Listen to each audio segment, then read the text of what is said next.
Craig Robinson, head coach at Oregon State men's basketball, joining us in studio for Sunday Sports Extra. You guys are on a little break right now, 9 days in between games, coming off a big win on the road at Maryland. Such a contrast between a week before that game when you guys lost at home to Coppin State. What changed in that week for you guys? Well, I think a couple of things happened. We were more focused after the loss, and not to say that we weren't focused beforehand, but I think we did a better job. I did a better job of preparing the guys for the intensity of what we had coming up. But I'm sure of the fact that because of the loss, our guys paid a lot more attention to everything we were doing, everything they were doing, and it just had to come back out strong. Have you been part of a bigger swing in a week in your coaching career? Probably not at this level. You know, I mean, you know, we were down after the Coppin State loss, and that's not to take any credit away from Coppin State. They played a great game, had a great game plan. I think we didn't approach the game with the intensity that we needed, and we came out a little sluggish and had to fight back from the very beginning. But to contrast it with going to Maryland and probably winning our biggest and hardest non-conference game on the road was it was a big difference. We followed our game plan. We played with intensity from the start, and we were just a little bit more inspired. Devon Collier was a monster in that Maryland game. How much of a factor was he coming back in changing the team and being able to win that game? You know, he's a big factor. You know, we missed him, and you know, we saw what he could do in the Portland game. He was a little bit sluggish there. It was his first game back, but you know, we have gone to the East Coast each year since we've had Devon, and he's always played well back there.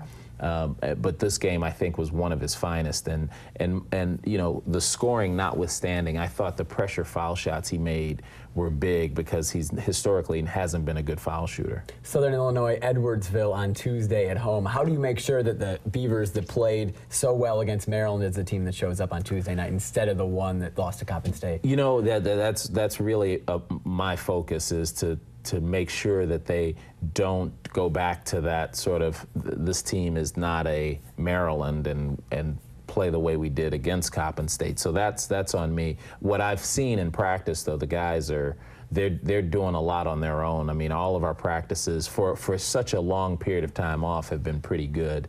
We've had one or two sort of mediocre practices, or I should say practices that could have been mediocre, and our guys have sort of brought it right back to where it should be. When you guys were on the East Coast, as you have every year, you got to visit the White House, and the guys got to go to the White House. Right. What kind of benefit is that to your team, other than just it being a really cool experience? Yeah. What do the guys get out of that? You know, I think they get a couple of things. So they get an ability to have a real look at history. I mean, it's the White House is like a museum, and there are so many things that even if you've been there as often as I have, you go back and you hear the tour and you hear something that you didn't hear before. So it's good for the guys who've been there before from that standpoint. But secondly, and I think this goes for all of our players, you can see the president, who started out as a regular guy. He wasn't a lifetime politician who made it all the way to the White House. I think that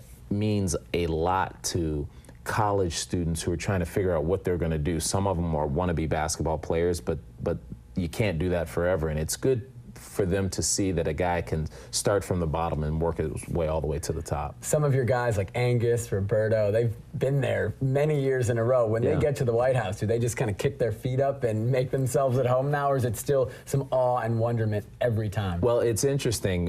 You know, Angus was really taking it in because this will be his last year, so there's still that awe with him. And I asked Eric Moreland, who's been there a few times, and I said, Eric, you getting bored of this? And he said, Coach, if I get bored of this, I shouldn't be invited back. and that just shows you. I mean, you know, here's a kid who's on suspension, and he's been great during his suspension, who had his mouth agape yet again it going to the White House. So I don't think any of the veterans got tired of it. We're out of time right now on Sunday Sports Extra. If you stick around, we'll talk a little more. We'll put that all up on our website. But for now, we're gonna go to a break. When we come back, your top 5 plays of the week on Sunday Sports Extra.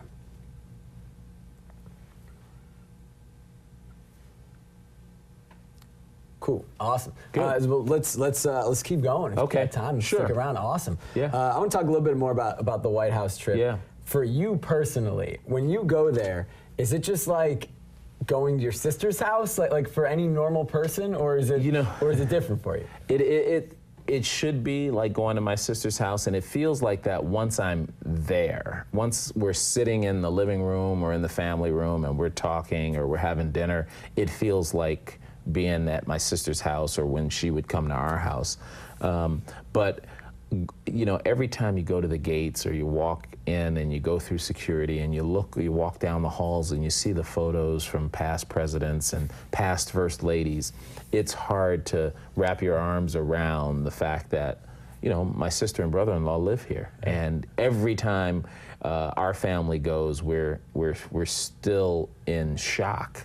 And then it takes, after a little bit of time around the family, then it starts to feel normal again. It's awesome. Having them sitting behind you at the game, coaching in front of them, what's it like to coach in front of a president? Well, you have to remember, like, even though he's the president of the United States, I and my family feel like he's my brother-in-law, and my mom is there, and my sister's there, and so I'm under an inordinate amount of pressure to do well because it's family, and I know how much my mom hates close games and my sister hates close games, and what a big basketball fan the president is. So, there's quite a bit of pressure, but it really is fun to have your family. I mean, have your family there watching. It reminds me of when I played and my family would come watch me play. So it's a nice treat each year to be able to do it, and we were just very lucky we were able to do it again this year. You mentioned close games. It was a very close game, and you guys won. You pulled it off, and that had been a problem in past years, is being able to pull out wins when you have a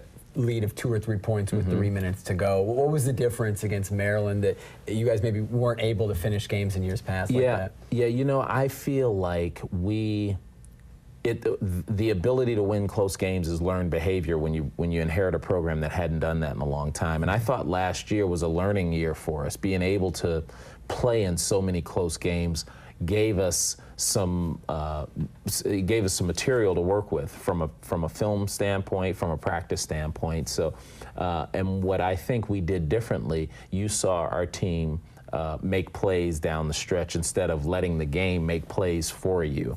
Roberto Nelson made a play, Charlie Barton made a play, Devon Collier made a play, Olaf Schaftenar made a play, Victor Robbins made a play. I mean, there were so many people making plays.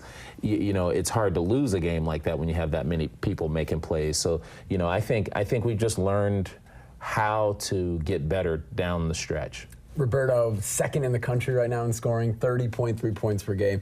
Ton of points. We know he can fill it up. Is that sustainable for you guys going forward? Do you want Roberto to be a 30-point-a-game guy for this team to have success this season? It remains to be seen. I would like it if we didn't need him to get so many points.